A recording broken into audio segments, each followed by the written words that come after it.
Hey everybody, welcome back. We are continuing today with doing trial recaps of the Lori Vallow trial. It has been a wild trial, to say the least. God, that kind of rhymes. There has just been so much crazy audio, testimony, text messages shown. As I mentioned in my last video, if you've watched it, that we have been listening to the audio as it comes out at the end of each day and listening to the entire court proceedings. So it has been crazy. That being said, the Letitia Stout trial is also going on right now, which I've been recapping on here as well. So knowing that more than likely you guys don't have 80 plus hours a week to catch up on live trial footage, I wanted to get these recaps on here so that you can see exactly what happened week to week as we enter the following week for both of these trials. So if you are following the Letitia Stout trial and that horrific case, that is on my, I think a playlist, but if not, it's in my recent videos and you can check that out, and I already posted that one, but it gives you a full summary of where we're at. And also I've been doing the Lori Vallow one on there. So as we go into this week's trial recap, there's a lot of information, so get ready and buckle up. But also, I think it's really important that you just get fully grounded again on not only who Lori and Chad were, but the timeline of events, just because I didn't want it to be too duplicative of other information and videos that I've put out. So on my podcast, I did a part 1 and a part 2 of Lori and Chad, where it goes through the full details, everything they were lying about, some of the shady calls, things like that, which I will reference in this video as well. And so if you have the time and you want to get fully caught up, I highly suggest you go and watch those. Other than that, we are going to go over everything that went down this week in court.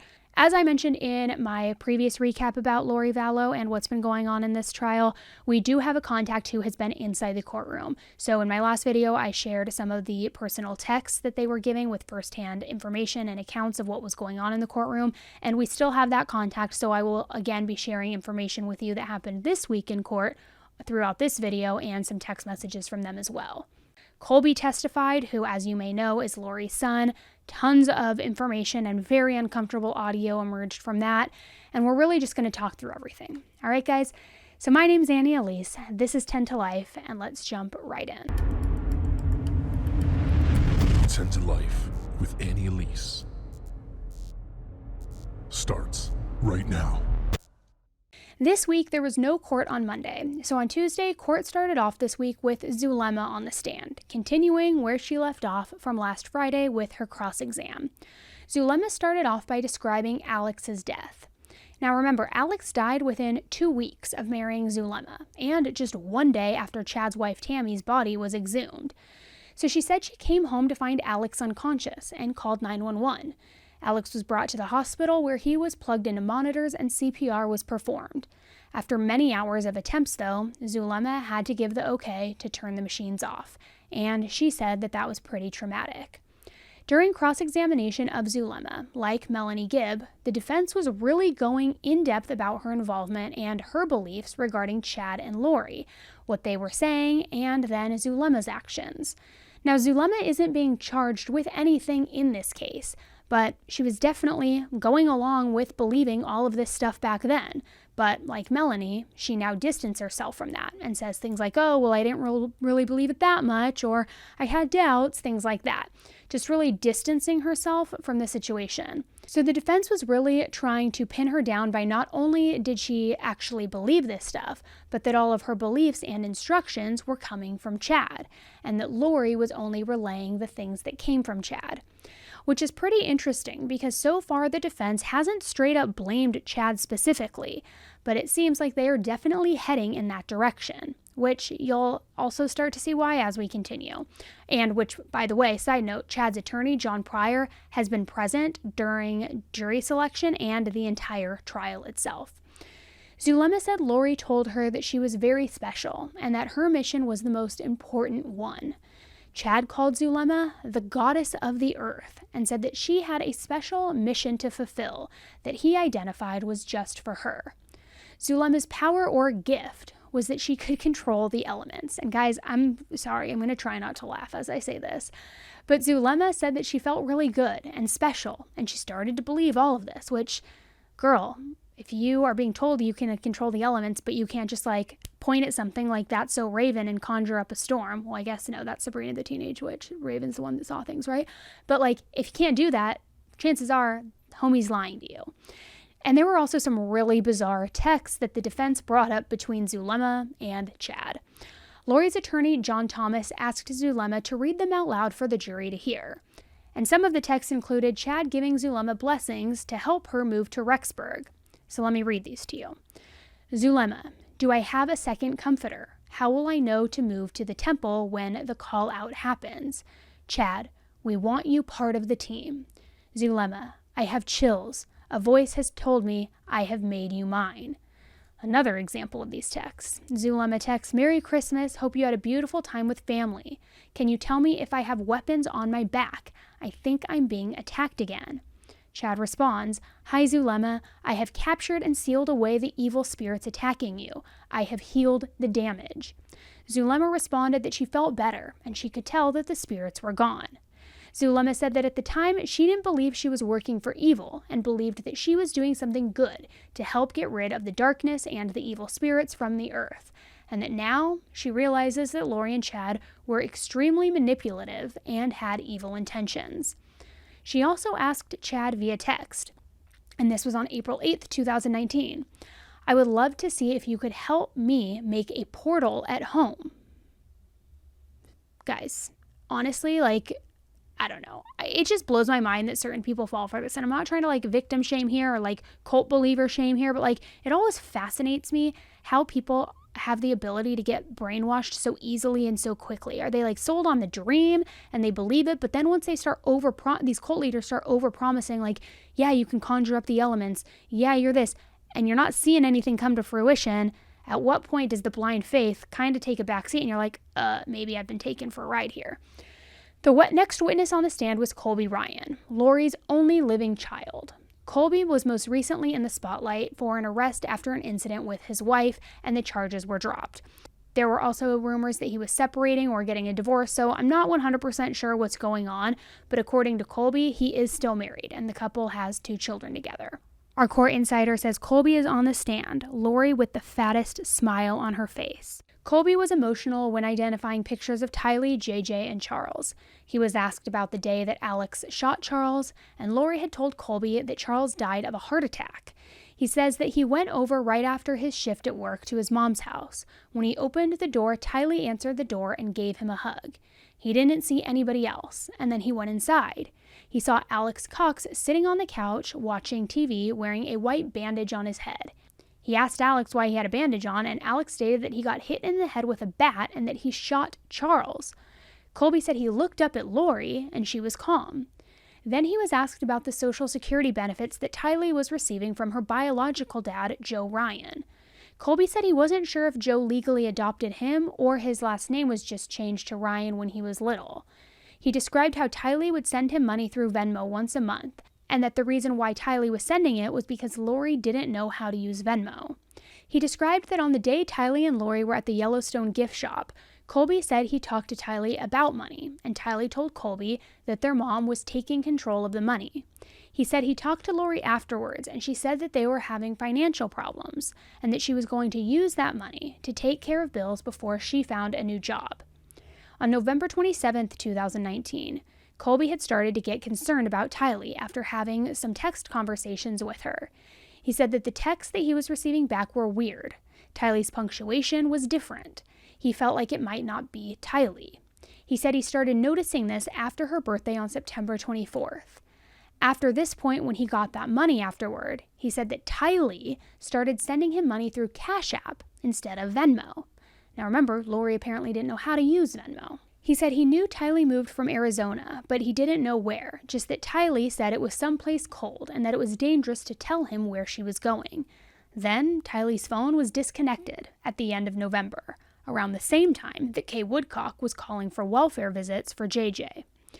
During cross-exam, Jim Archibald questioned Colby, and at the end he asked, "Did your mom provide for your needs growing up?" To which Colby said yes. He asked, "Did she teach you about Jesus?" Colby says yes, she set the foundation. He asked, "Did your mom teach you about multiple probations?" He says no. Zombies? No. light and dark scale? No. Did she teach you she was a goddess? No. Then he asks, did you love your mom? To which Colby says, yes. And he asks, did she love you? And he says, I think so. Next, the prosecution wanted to play a jail phone call during redirect between Lori and Colby. Now, I'm going to play it for you here, but I just want to say that the audio is really bad. There is a lot of background noise in the actual jail call recording itself, and when you heard it played in court, you can hear the court background noise as well as Colby crying and sniffling in court while it's playing. This phone call is something else, guys. Apparently, the entire courtroom was extremely intense while this was playing, and Lori just looked at the ground the entire time. So, have a listen to this call. Hello? Hello? Can you hear me? Yeah, I can hear you. You really want to talk to me? You think you can hide from me?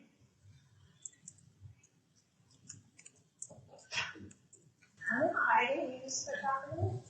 Probably because you murdered my siblings. That's probably why you're talking to me.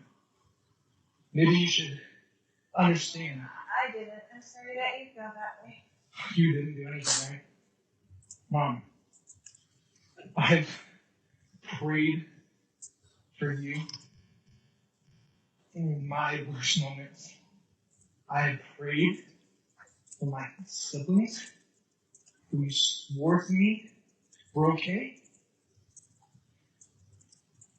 I thought I could trust you. I thought that you were a completely different person.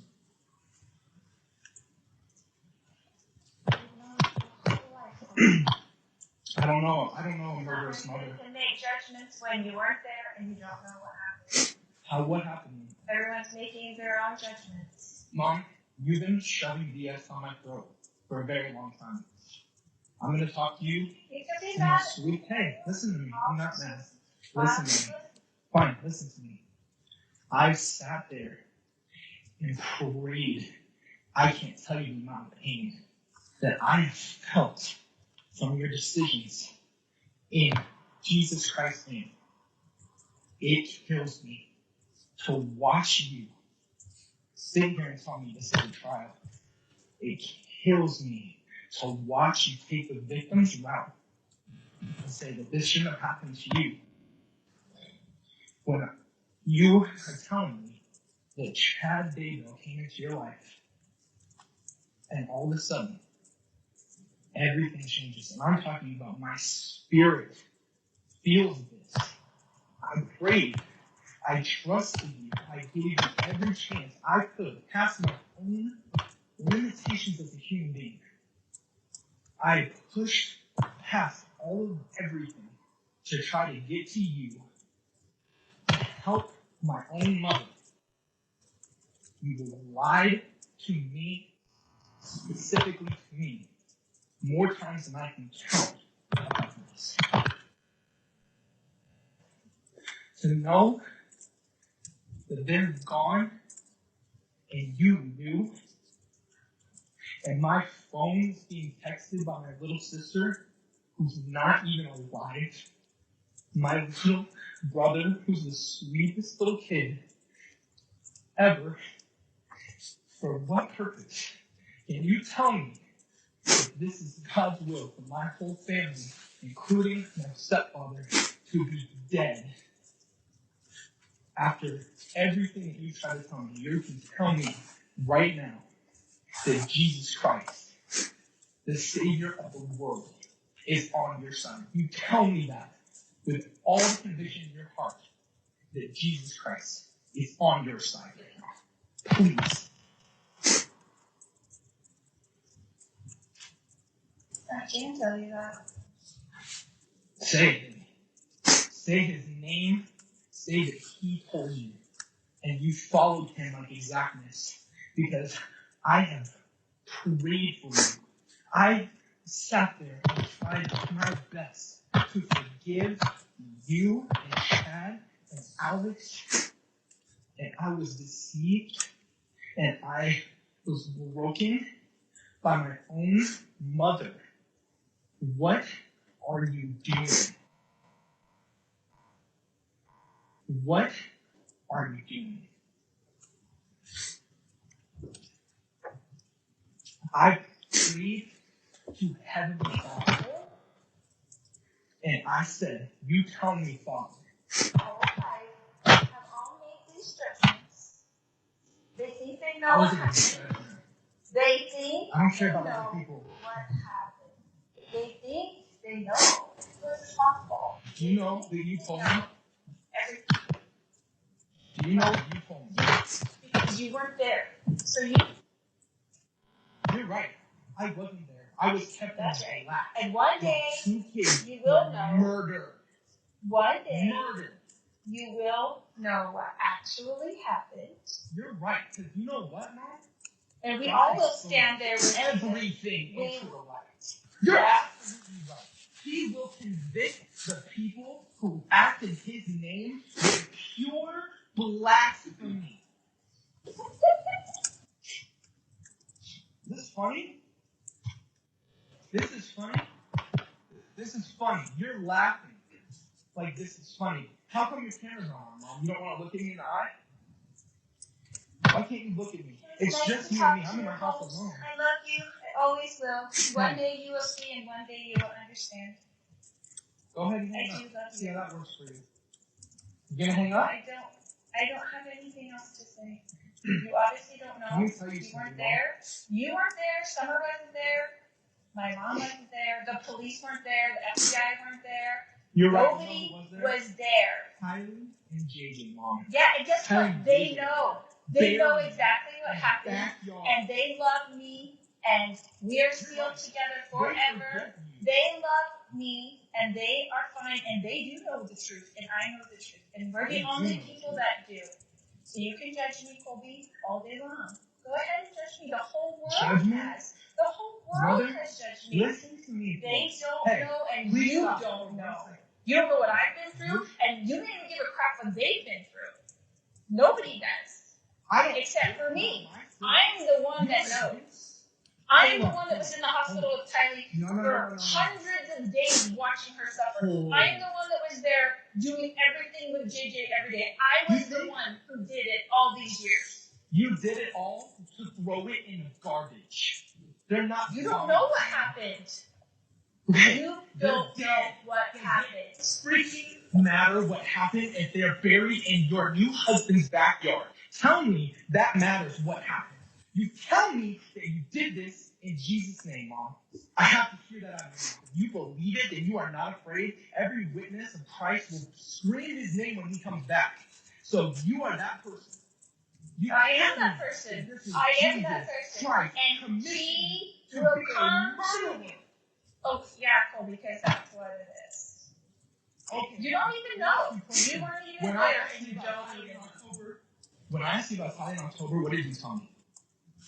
What did you tell me? What lies did you feed me? Why would you lie to me if you're with the Lord and you've seen him, and I'm just talking purely to you, and you've seen Jesus Christ, where's the fear?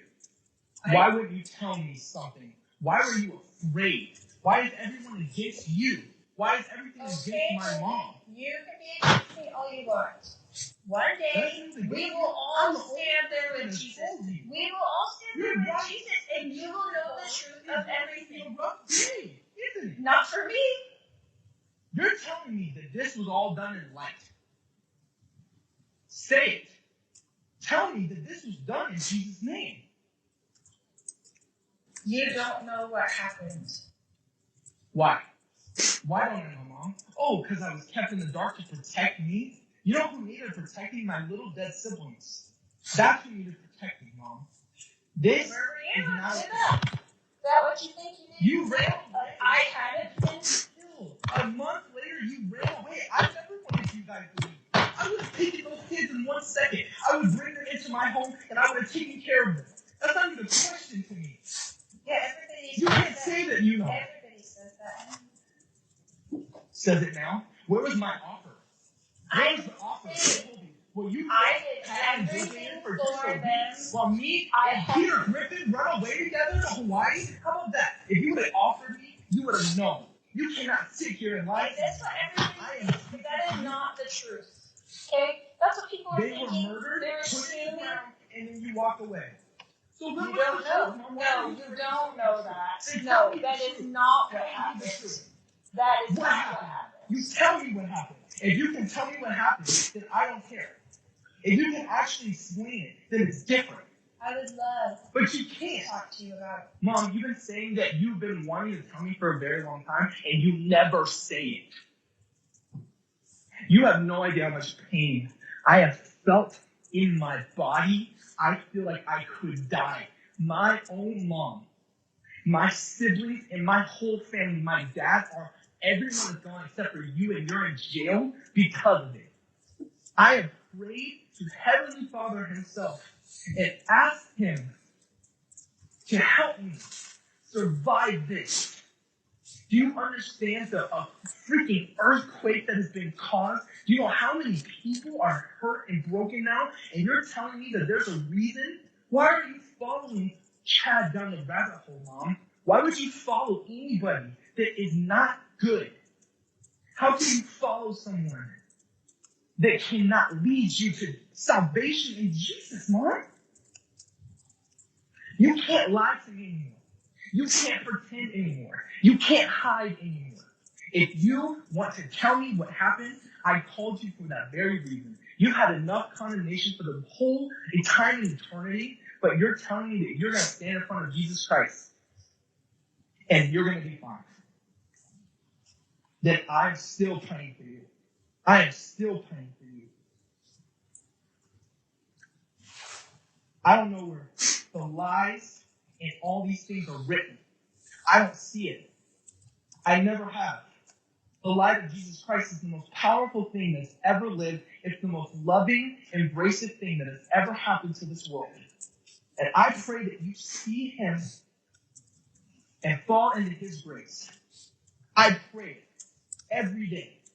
I pray it no matter how mad I am at you, no matter how bad I want to hit your husband in the face with a shovel. I pray for you. I pray for him. You ripped my heart out, and you ripped out everyone in this family's heart out. I'm going to be in Idaho this week. You need to look me in my eye, Mom. Look me in my eye.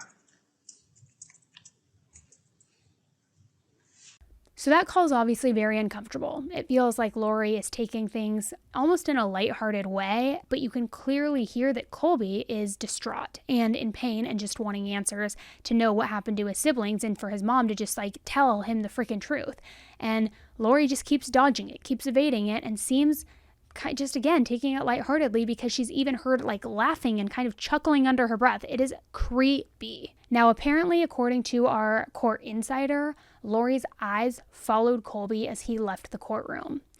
The next witness called by the state is Mark Sari. He is a special agent with the Social Security Administration. He reviewed police reports from Rexburg and met with the FBI. So Tylee received a little over $1,800 a month in 2019 because her father had passed away. She received those funds in a J.P. Morgan Chase account. The money was then moved to a joint account with Lori and Tylee, and this was around August 20th, 2019. Then the Social Security payments suspended payments to Tylee's account on January 3rd, 2020, due to the whereabouts of Tylee and JJ being unknown. He also said JJ received benefits because Charles died in July of 2019. JJ received a little over $1,900 per month, and those began around September 18th, 2019. But again, were stopped in January 2020 because JJ was gone. Lori received Social Security benefits from Charles' death too. He said that to still qualify for this, you must be married when your spouse dies to receive this benefit and not get remarried. So Lori received, again, a little over $1,900 a month after Charles died until January 2020 because the whereabouts of JJ were unknown. A document sent to Lori was shown that went over the benefits that she was receiving for her benefits and for JJ's. It says benefits are lost if any child dies, and that Social Security must be notified if the person moves and any changes are made, any change of marital status, death, or change of addresses, that they all must be reported to Social Security. It literally said, you must report marriage, even if you believe an exemption applies. Now, we of course know that Lori never reported her kids as missing, or that she got remarried to Chad, or that she moved to Hawaii, not following any of these instructions. The next witness was Chunk Considus with Rexburg PD. His testimony was about a lot of financial records and tracking for Lori's accounts and Tylee's. In Tylee's Chase account, Tylee uses a lot of brick and mortar type spending, gas stations, fast food restaurants, etc. August to September for Tylee's account, throughout all of the month of August, you could see purchases on a daily basis, showing her movements and how she moves with her family to Idaho. On September 1st, her last in-person purchase was made, showing a McDonald's restaurant in St. George, Utah, and this was on September 1st. After that, any transaction from Tylee's account was strictly online, except for a gas station where it's believed that Alex Cox used her card. The last deposit for her Social Security into this account was July 24th, 2019, and Tylee's account has no money in it by October 2019. Drained. Financial records also revealed that Lori purchased plane tickets for Chad from Idaho to Provo and back on July 20th, 2019, 9 days after Charles was killed, and while Tammy was still alive. She also purchased tickets for Chad from Idaho Falls, Idaho to Phoenix and again back in early 2019. Alex's financial records showed that he began purchasing firearms and firearm accessories in August of 2019, and this was brought up because of the amount he bought. I think there were around 40 total that he purchased in August. Alex got a loan for personal and medical expenses, but no records of any medical issues or concerns until he died in December. They showed charts of Alex's income, showing that he was paid and had a steady income from February throughout August of 2019. And then on September 1st, he quit his job, moved to Idaho, and no longer had any income after that.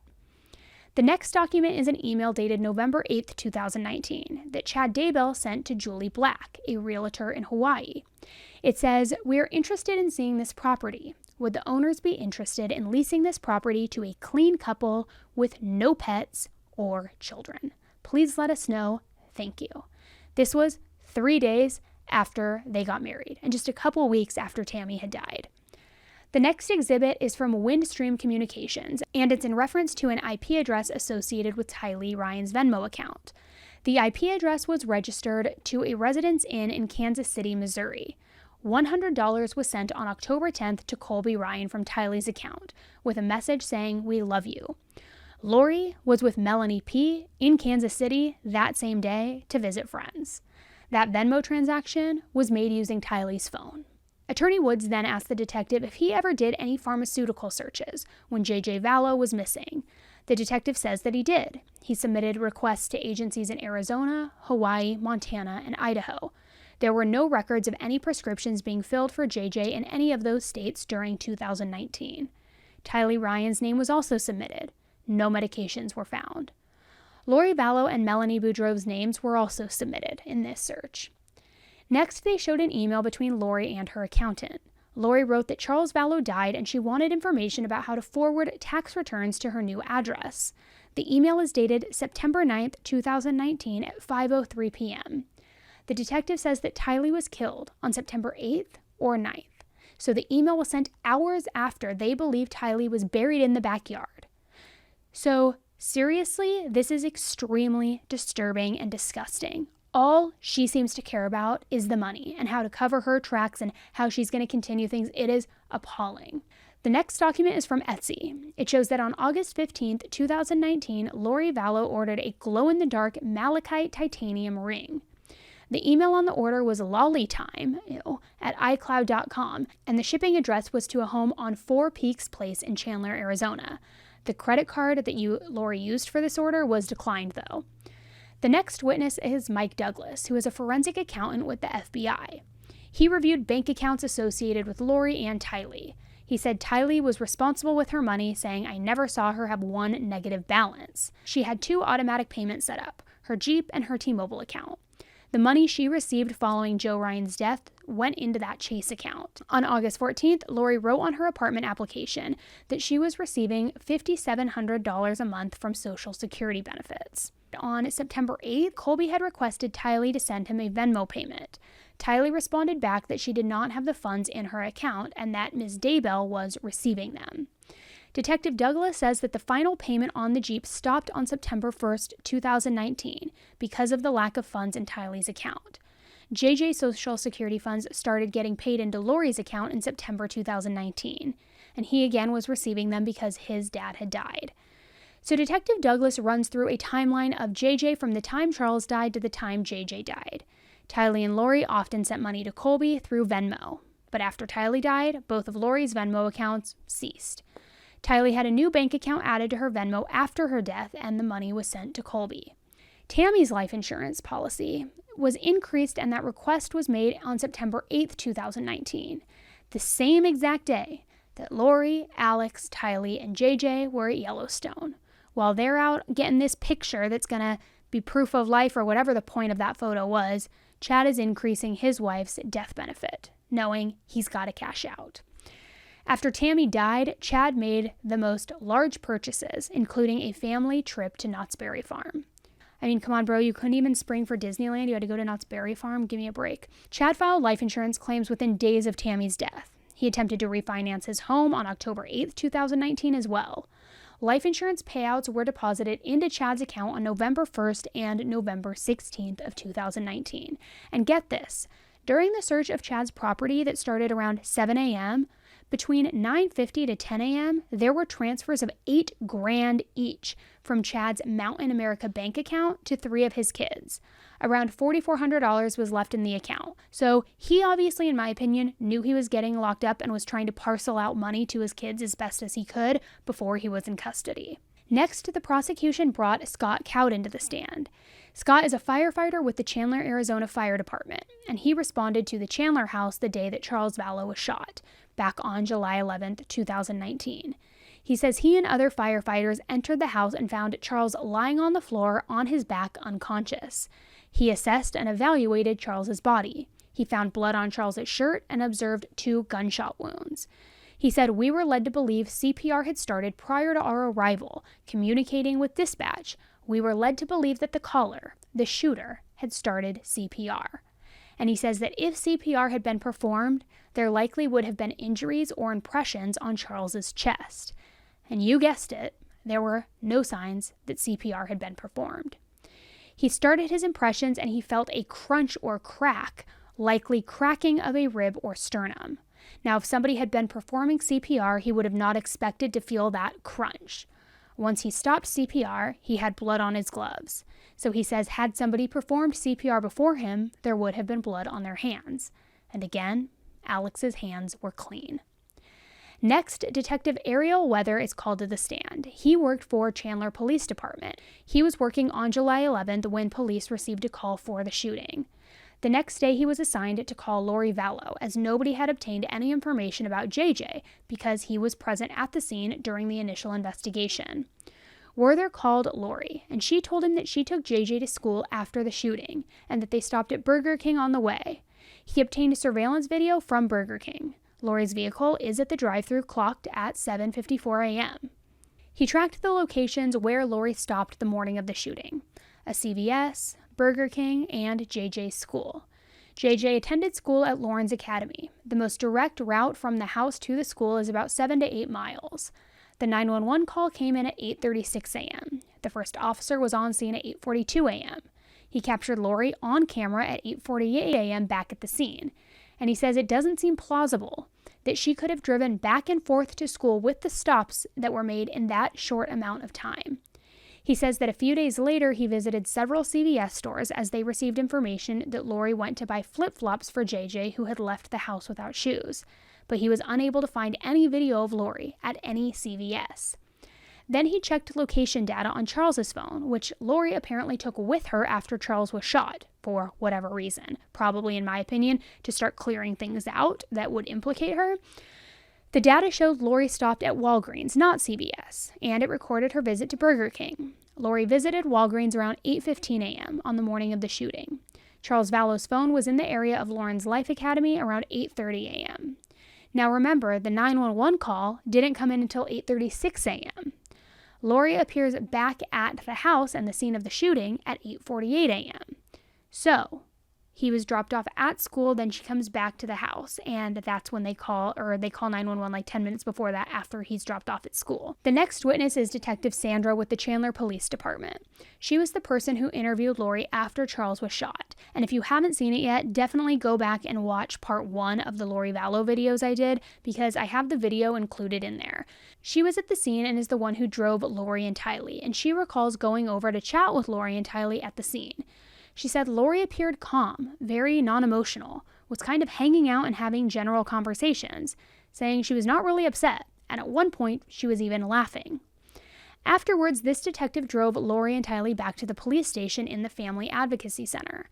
On the way there, she said that Lori spoke with Tylee about school and her future plans, again saying she was almost nonchalant about the conversation. The next witness called to the stand is April Raymond. She was very good friends with Lori Daybell in Hawaii. So April was explaining that Lori and she met at church, but their friendship went beyond the church. They spent holidays together and went on vacation together. She got to know both JJ and Tylee, and Charles, April, and Lori spent a lot of time together. Once or twice a week, they would go on walks, they would get their hair colored together, activities for the kids, things like that. Very close friends. Lori reached out to April in Hawaii in early 2019 when Lori left Charles for 58 days, and she asked if she and Tylee could stay with April. Lori told April that Charles was having an affair and that they were separating, and that she was done with JJ and that Kay and Charles could figure it out. Then the story changed, and Lori told April that Charles was not Charles, that Charles was dead and had been inhabited by a zombie named Ned Schneider. April asked how she knew that, and Lori said that Charles was now shorter. Again, guys, it's like, I'm trying not to laugh because it's a serious situation, but okay. Lori told April that Charles didn't know where Lori was, and not to tell him that she was in Hawaii and that a private investigator was following her or trying to follow her. Lori told April she was a gatherer and one of the 144,000, and that she needed to come with them, but she couldn't bring her kids. April needed to leave the kids with their father, and April's mission was more important than the kids. April felt that there was a subtle grooming element, and Melanie Gibb and Lori were trying to recruit April. So now they ask April if she felt that Lori was the leader of the group. The next witness was the babysitter that Lori hired from Care.com to take care of JJ. Her name is Sydney, and she's 26. She lived in Rexburg, Idaho in 2019, attending BYU, Idaho, and Lori Vallow replied to her profile on Care.com to come and babysit JJ. Sydney met with her on Wednesday, September 18, 2019 at Lori's townhome in Rexburg for an interview. Lori explained JJ's autism and that she needed someone to help with taking care of his needs. She also said that Charles had died of a heart attack and that JJ was still struggling with understanding what happened, which I can't even imagine that. So she must have lied to JJ and said that that's how Charles died. And so for him to try to cope with that, it's just, she's evil, evil, evil, evil. So this babysitter says that she watched JJ just once. JJ played with neighborhood kids and she fed him dinner. Then JJ was upset because a friend didn't want to play with him or share a toy. He was upset, kicked over an ottoman, and Sydney couldn't get JJ to calm down. JJ ran upstairs. When Lori arrived home, Lori was able to calm JJ down and paid Sydney in cash. Sydney said it was unspoken knowledge that Sydney would be babysitting again. But Lori ended up canceling with Sydney because JJ was now going to live with his grandparents in Louisiana for a month, and she said that she would reach out afterwards. A month or so later, Sydney reached out again, but never heard back from Lori. The next witness was Josh Wilson, the principal of Kennedy Elementary School. He received an email from Lori saying that JJ was being pulled out of Kennedy School due to moving to Louisiana with his grandparents. He called Lori and asked Lori to send him the new school name so that they could send the records. Lori said JJ would be homeschooled with a cousin who has similar needs as JJ. This was on September 20th, 2019, and it's the last day that JJ went to school. He also stated that the elementary school had a special needs program, and that he was under the impression that JJ would be at the school long-term after Lori said that they had just moved to Rexburg and were planning to stay, so he was surprised that it was only 3 weeks. The next witness was Wynn Hill, the dean of students at BYU. Law enforcement asked him to look up Tylee Ryan, Tylee Cox, Tylee Vallow for any enrollment of Tylee. But there was never any student by any combination of names or birthday matching Tylee, or any applications ever sent in for her. The next witness was David Warwick. He met Lori Vallow through his wife, Melanie Gibb. David went to Lori's house with Melanie to meet Lori in Arizona back in August. Then on September 20th, 2019, he went to Rexburg with Melanie to Lori's apartment. David says that he knew Chad previously, but they were all sitting around the table and Lori was being a hostess while fixing food. David and Melanie were dating at this point. He met Lori because Melanie and Lori wanted to do a podcast together with David, and because the Book of Mormon Evidence Conference was happening and he wanted to spend time with his son in Pocatello. So for him it worked out because he needed to be in Rexburg that whole weekend anyway, type of thing. So David tried to talk to JJ when he arrived. David has a special needs son, but JJ didn't acknowledge David at all. David saw JJ converse with Alex, and they seemed to have a good relationship, according to him. He said that he saw JJ go outside and play with some friends, and that JJ seemed really happy when he was able to do that. David said that they started to talk about beliefs and the 144,000 and spirits that were stuck, and that it was Lori and Melanie and Chad who were mainly talking about this, but that David didn't really believe any of it. He said if the Lord is gathering his 144,000, he would do that through his prophet, basically saying that Chad is not the prophet, to which Chad really didn't have much of a reaction apparently in person to this. All right. Now, you indicated that he started talking about beliefs and that, and the 144,000, right? Yeah. That's what you said. Who was present during this conversation? Melanie and Lori. Okay. Did Lori participate in the conversation at all about those issues? Not that I can recall. He seemed to lead the way on that. Okay. And did you, what was your response to Chad's, sort of concepts? I just said, if the Lord's gathering his 144,000, I believe that would happen through his prophet.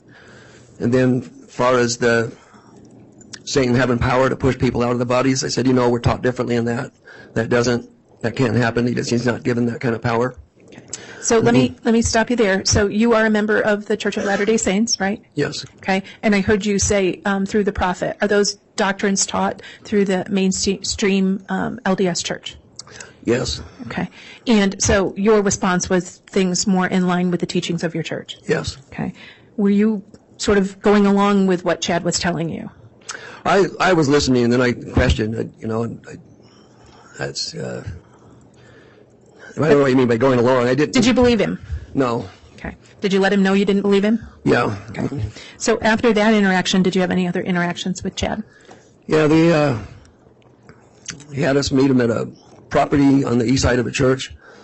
When you say had us meet him, who was together with that situation? Me and Melanie met with Chad and Lori at this property. Okay. And it was next to a church? Yes. Okay. What happened when you met with Chad and Lori next to a church? They just trying to tell us about that beautiful building, like a temple that was there, and that was in spirit. But, so they wanted to show it to us, but I couldn't see anything. Okay. Why did they want to show you the temple or the heavenly building they said they were seeing? I think it tied in with things that they believed in, but I didn't know all their beliefs. Did you believe it? Could you see a building? No, I didn't believe it was there, and I couldn't see it, but I was trying to be respectful and just kind of follow along, I guess. Okay. And then after the visit of a site, what was supposed to happen at that site where you were meeting with Chad and Lori? We were just supposed to be able to witness it. That's all I recall. Okay. And then did you run into Chad Daybell again that weekend? Yes. Okay. Where was that?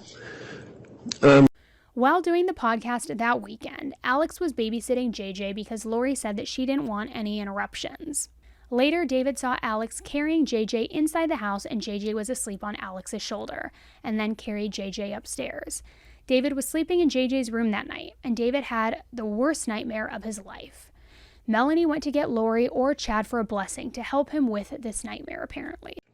You talked about having a vision while at Lori Vallow's home in September of 2019. You told that to the prosecutor, right? Objection, misstates the evidence.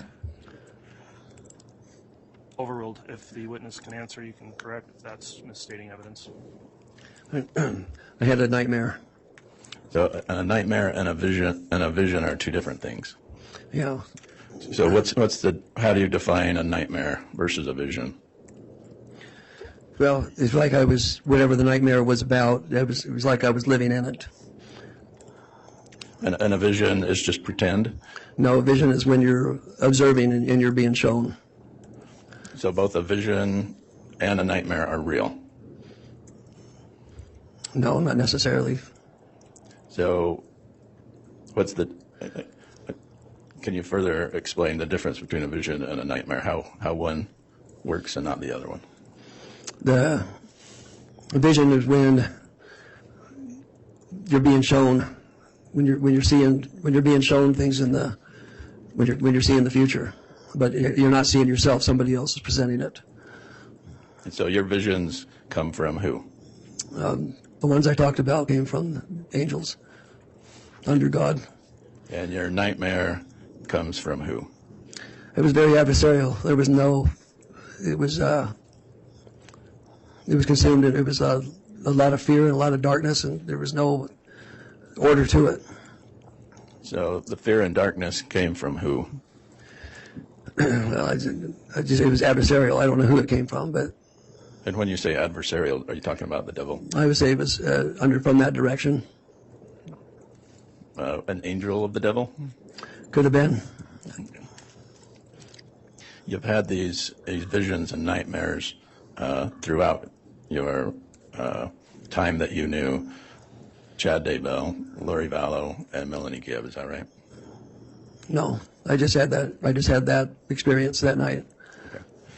So on the night that you were in Rexburg, you wanted to get a blessing from Chad Daybell. Is that right?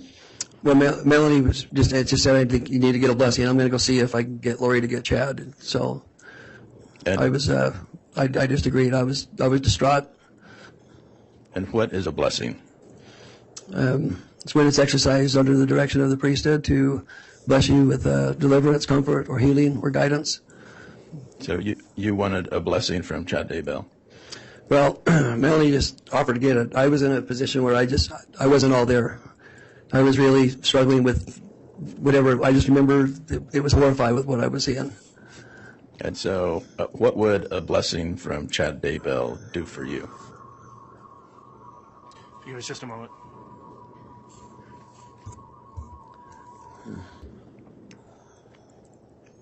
What would a blessing from Chad Daybell do for you? What have we done? Yeah. Well, Objection, speculation. Overruled.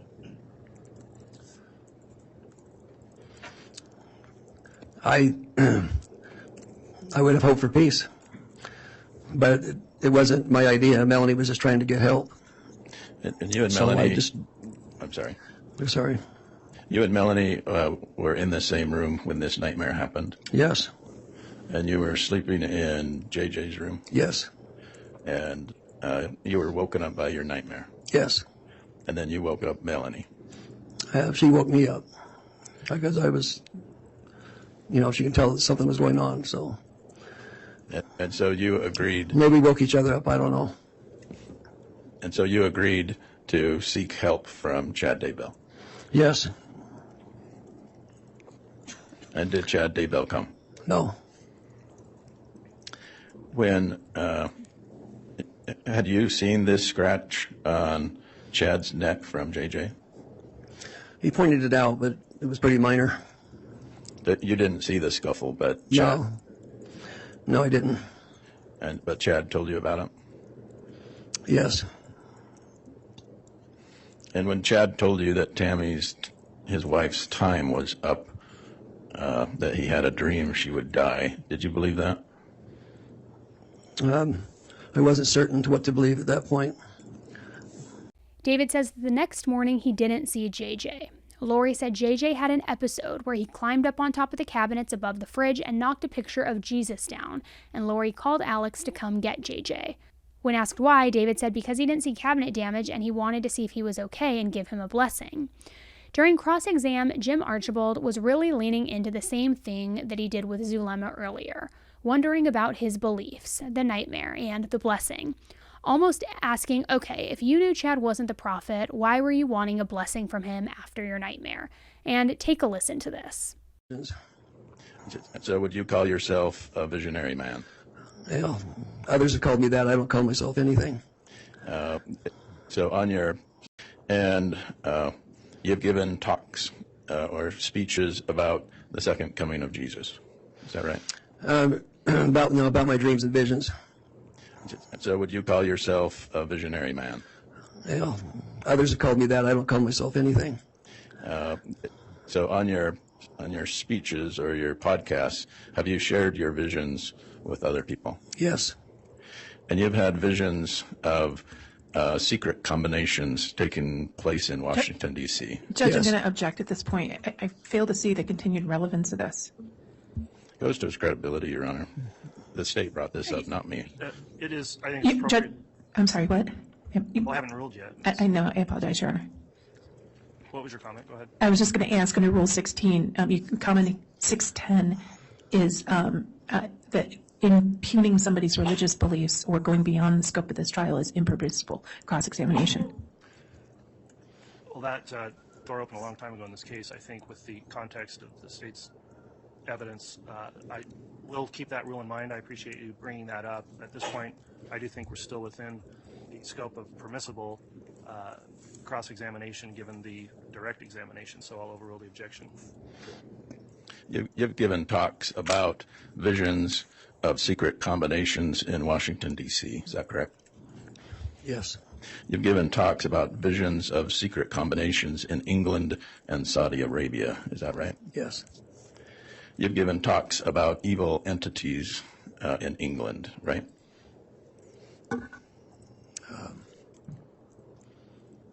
No, I'm not sure where that one's going. Okay.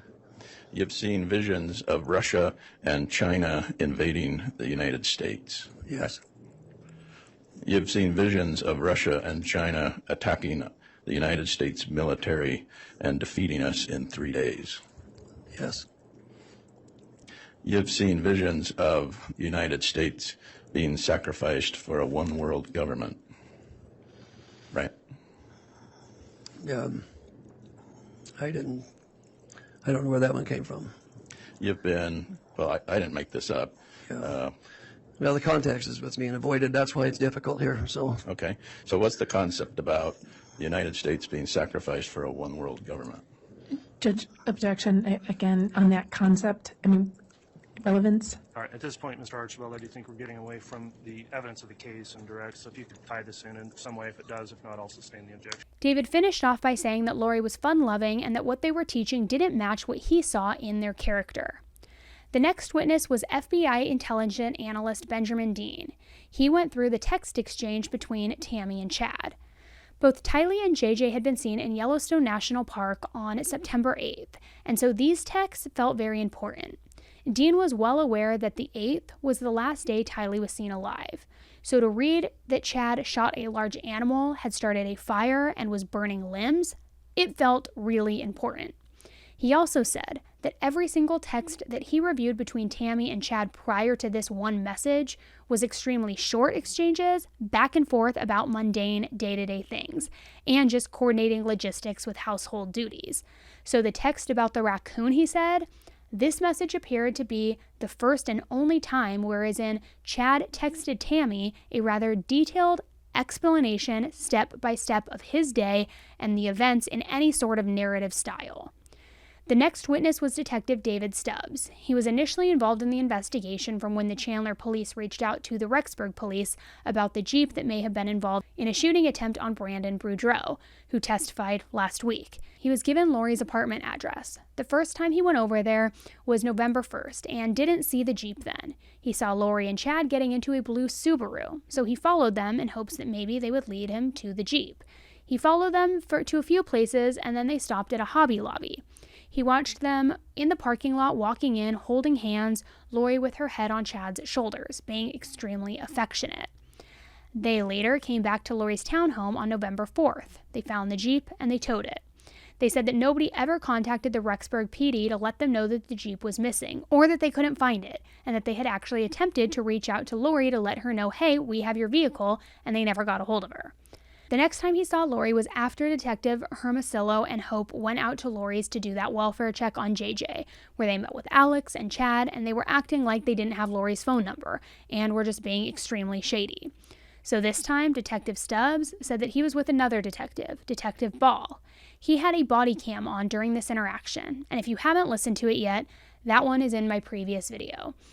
During this, Lori says that Chad is one of Alex's friends, and that JJ is with one of her friends in Arizona. But Detective Stubbs knew that this was all a lie. He later returned because nobody from Rexburg Police Department could get a hold of Melanie in Arizona after several attempts. After all of this, they knew that something was wrong. Everyone was being evasive and lying, and that's when Rexburg PD ultimately decided to get the search warrant on the condos. So as this testimony was wrapping up, court kind of ends abruptly, and then they're moving through the witness list pretty quickly, so they said that they were going to take the day off on Friday, but everything is resuming at the start of next week. So I hope that this was helpful in helping you catch up with everything that went down this week in the trial as we now gear up to go into the next week and hear what more testimony comes and what information is revealed.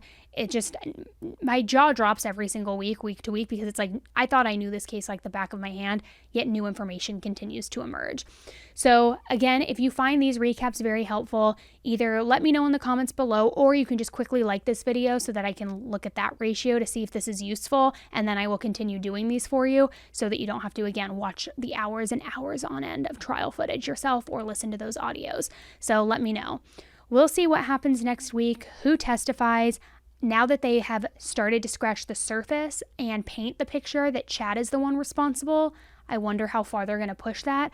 I've been saying from day one since the trials were severed that they're going to flip on each other 100%. So I think that they're going to say, you know, Lori was brainwashed. Chad's the one who did all of this, which could very well be true. Maybe she was brainwashed. I don't think so. She's just evil, in my opinion. Evil, evil, evil. Her track record. But anyway, it's going to be interesting to see if it continues to go down that road. So I will keep you guys updated. Make sure you're subscribed on this channel if you're not already, so that you'll get notified on your YouTube homepage as soon as new videos are posted that I post about this case. And as always, it's way quicker for me to just like jump over on Instagram, give you the updates there. So if you're not following along there, make sure you do so. It's @_Annie Elise. All right, guys, so as we head into this next week of trial, we will see what happens with this nutty Lori Vallow person. I just, can't with her. I really can't. So until the next one, guys, stay safe.